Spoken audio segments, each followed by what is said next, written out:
Hello everyone. Uh, so we have been not meeting for a long time. So after a long time, I come back to my alternative English class. So we had been doing the rule of the road where I had already explained you the text. So today, just for a recap, let us just have a quick summary of the chapter that we have done, that is The Rule of the Road by A.G. Gardiner. So, as I have told you earlier, The Rule of the Road is an essay written by one of the most delightful essayists, British journalist and author A.G. Gardiner. In this prose piece, he points out the true meaning of liberty. And in order to explain the essence of the true liberty, he makes use of a number of anecdotes and illustrations. At the start of the lesson, he relates the account of a fat old Russian lady who was walking down the middle of the road amid busy traffic. It was a dangerous situation which led to much confusion on the road.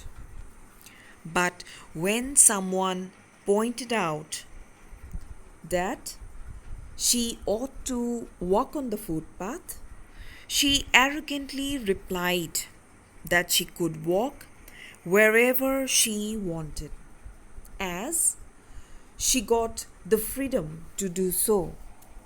Here, the author points out that the old lady has forgotten that she has a limit to her use of freedom. Her liberty to walk wherever she liked was directly interfering with others' use of the road. They also have an equal share of liberty to use the road. As such, the result of such use of the road, such unrestricted liberty, is nothing but universal chaos or confusion. The author seems to be concerned about the fact that in today's world, people are developing a liberty drunk mentality. In a diplomatic manner, he goes on to suggest that in order to preserve the liberties of all, some amount of our personal liberties need to be adjusted and curtailed. In order to make our liberty a reality, we all must be ready to sacrifice and give up some of our freedom. This is what the rule of the road reminds us.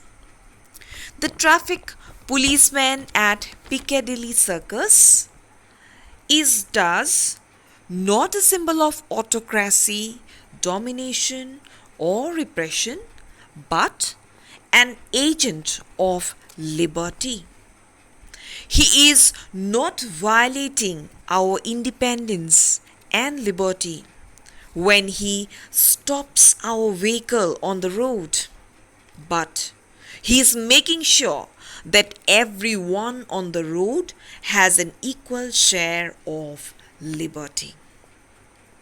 Curtailment of private liberty ascertains that we all may enjoy social order.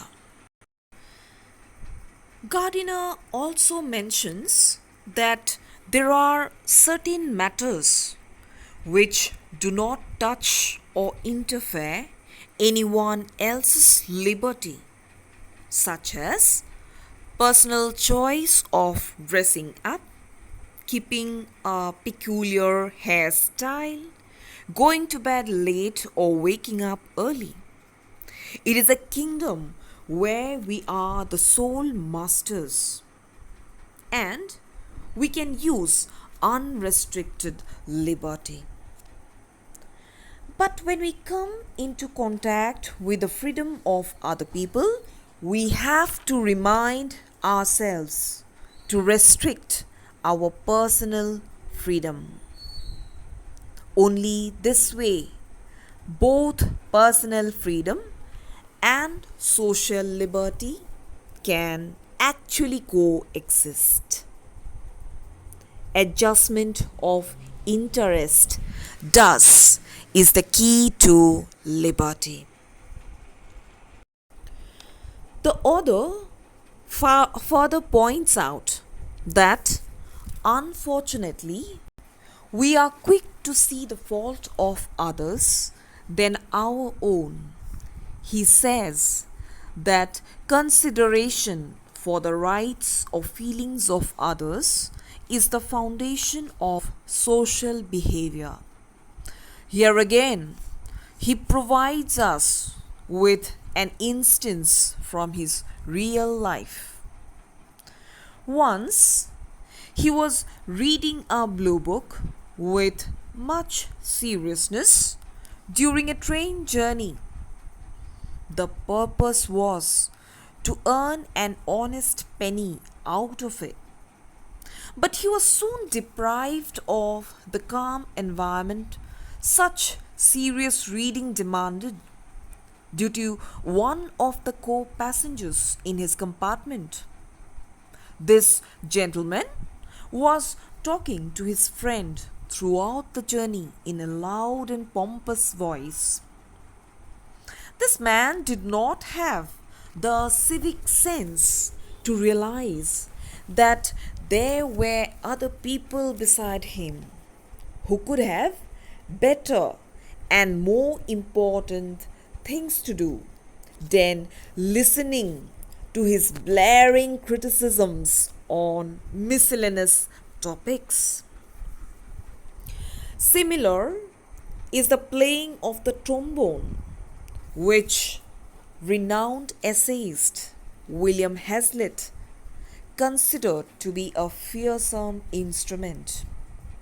According to Hazlitt, the trombone should be played in a place as closed and as restricted as an attic, from where no noise can penetrate. What Gardiner wishes to state is that we must be a judicious mixture of anarchist and socialist if we want to preserve both individual and social liberties. The way we conduct ourselves in society, our civic sense, and balanced use of liberty shows how civilized or uncivilized we are. Heroism and sacrifice are concepts which are good to hear but very difficult and rare to achieve. If not in great acts of valor, then at least in the small matters of everyday life, let us all show our qualities as civilized and polite people. These everyday matters, small issues, add up to make the sum of our life of, or rather, our journey of life.